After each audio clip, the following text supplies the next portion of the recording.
Snow White. A long time ago, when the snowflakes fell like feathers, a queen sat sewing at a window.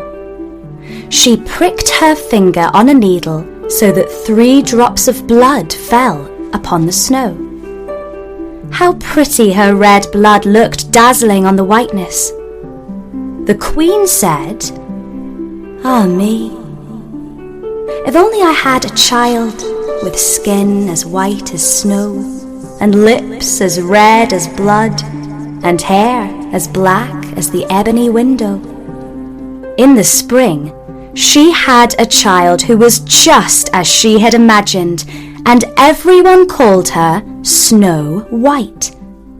But alas, the good queen died, and the king married a new queen whose heart was evil.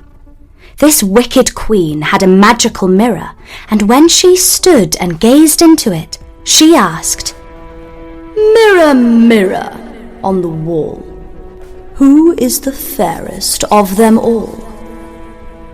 And when the mirror replied, "Thou, O queen, are the fairest of them all," her vain heart rejoiced.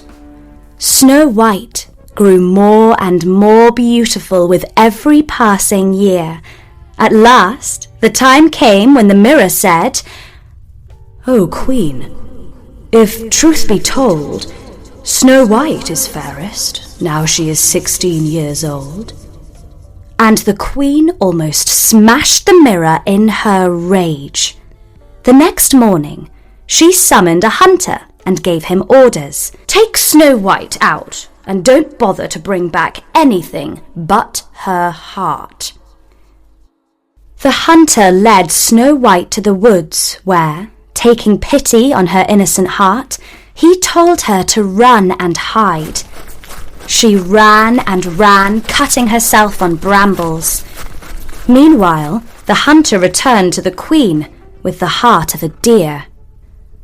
Snow White fled until she came upon a cottage in the middle of the woods.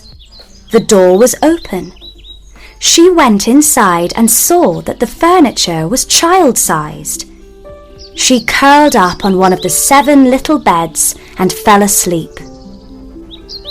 The owners of the cottage were 7 dwarfs who spent the day mining for gold in the heart of the mountain. When they came home that night, they lit their 7 candles and saw that an uninvited visitor was sleeping in one of their 7 beds. "Oh my, what a pretty child!" one of them exclaimed. "Shh!" ordered another. "Don't wake her up." "Where shall I sleep?" asked a third. "She's taken my bed." "Well," said a fourth, "there are 7 hours in the night, so every hour one of us must get out of bed and take a turn at sleeping in the chair." And they all agreed that that was only fair. When the sun rose, Snow White awoke. How frightened she was when she saw the 7 dwarfs. But they were friendly and asked her name. "Snow White," she replied. The eldest dwarf said, "Well, Snow White, if you take care of our house, then you may live here." And Snow White agreed with all her heart. Every morning the 7 dwarfs went out to the mountain, and Snow White stayed at home to cook and keep the house. Meanwhile, the queen asked her mirror, "Who is the fairest of all?" And the mirror answered, "Oh, Lady Queen, though fair ye be, Snow White is fairer far to see. Over the hills and far away, she lives with 7 dwarfs today." "Liar!" screeched the queen in her rage. But soon she realized that the hunter must have tricked her. She decided to dress herself like an old peddler woman, and in this disguise she visited the dwarf's cottage and knocked on the door crying, pretty things, very cheap, very cheap." Snow White peeped from the window and said, "Good day, good woman. What are your wares?" "All sorts of pretty things, my dear." "Thank you," said Snow White. "Your scarves and laces are indeed pretty, but I will not buy any today." "It is a pity," said the old woman. "But never mind. I will give you this apple, and perhaps you shall remember me another time." The peddler woman took a bite out of the green side of the apple and handed the rest through the window. Snow White thanked the old woman and bit into the fruit.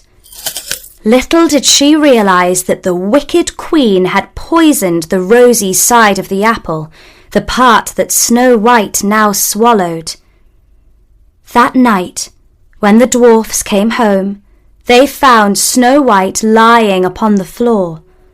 No breath came from her lips. They sat round her and wept for 3 whole days. Then they made a coffin of shining glass, laid her in it, and placed her on top of the mountain. It happened that a prince, out hunting, came across the glass coffin. He was very much taken by the pale girl who lay so still inside it, and he thought she must be a statue left there by the ancients. He ordered his servants to pick up the unusual object and carry it home. In doing so, one of them stumbled and the glass box fell to the ground. It shook terribly, and the piece of poisonous apple which had lodged in Snow White's throat came out, so that she opened her eyes, alive once more. Snow White and the prince were soon wed. They and the 7 dwarfs lived long and happy lives, while the wicked queen went mad with envy, for she could never be the fairest of them all. And that was the story of Snow White